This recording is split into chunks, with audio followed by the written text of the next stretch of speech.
அரசாங்கம் தன்னோட வேலையும் செலவும் மிச்சம்னு எங்க வேணா ரோடு போட்டுக்கோங்க, எவ்வளவு வேணா டோல் பூத் வச்சு சம்பாதிச்சுக்கோங்கன்னு கார்ப்பரேட் கம்பெனிஸ்க்கு இப்ப கொடுக்கற கான்ட்ராக்டுக்கும் ஈஸ்ட் இந்தியன் கம்பெனி வரி வசூலிச்சதுக்கும் என்ன வித்தியாசம்?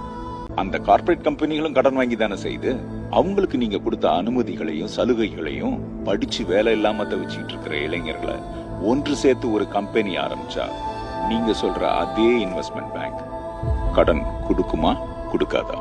இந்தியால இனி எந்த ரீட்டைல் ஷோரூமும் 5000 ஸ்கொயர் ஃபீட்டுக்கு அதிகமா இருக்கக்கூடாது.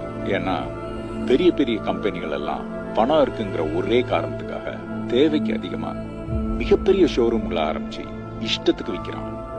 அதே ஏரியால 4-5 தலைமுறையா வியாபாரம் பண்ணிக்கிட்டு இருந்தவன் அவனோட போட்டி போட முடியாம இன்னைக்கு அவன் கடைக்கே வேலைக்கு போறான்.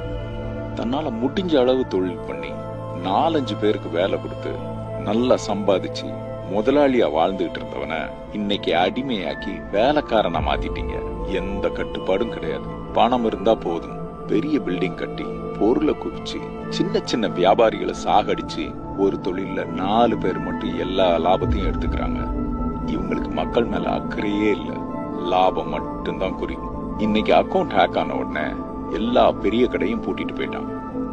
ஏரியால இருக்கிற சின்ன சின்ன வியாபாரிகள் தான் இப்ப இருக்கிற சூழ்நிலைய புரிஞ்சுக்கிட்டு மக்கள்கிட்ட பணம் இல்லைனாலும் பொருளை கொடுத்து உதவுறான். இந்த மாதிரி ஆட்களை தான் நாம அழிச்சுக்கிட்டே இருக்கோம்.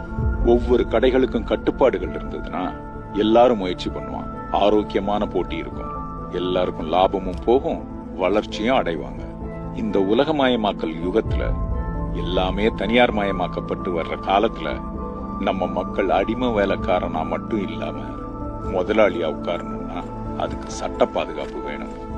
அடுத்து இங்க எல்லாமே பணம் தான், பணத்துக்காக மட்டும்தாங்கிற பணத்தை மட்டுமே அடிப்படையா வச்சிருக்கிற இந்த கல்வி முறையை மாத்திட்டு சமூகம் தான் முக்கியங்கிறத அடிப்படையா வச்சிருக்கிற ஒரு கல்வி முறையை இங்க கொண்டு வரணும்.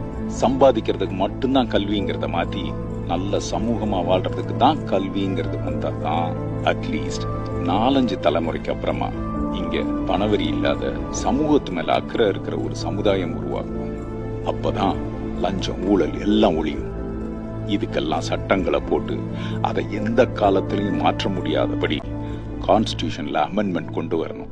நீ எந்த மொழியில சிந்திக்கிறியோ அந்த மொழியோட வளம் என்னவோ அந்த அளவுக்கு தான் அவனால சிந்திக்கவே முடியும். ஒரு மொழியில எவ்வளவு வளம் இருக்கோ அந்த அளவுக்கு உங்க சிந்தனையிலையும் வளம் இருக்கு.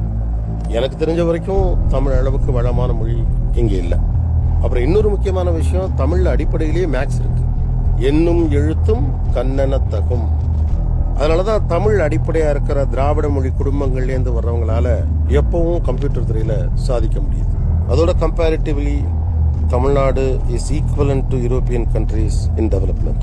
This is the most urbanized, educated and civilized state in India.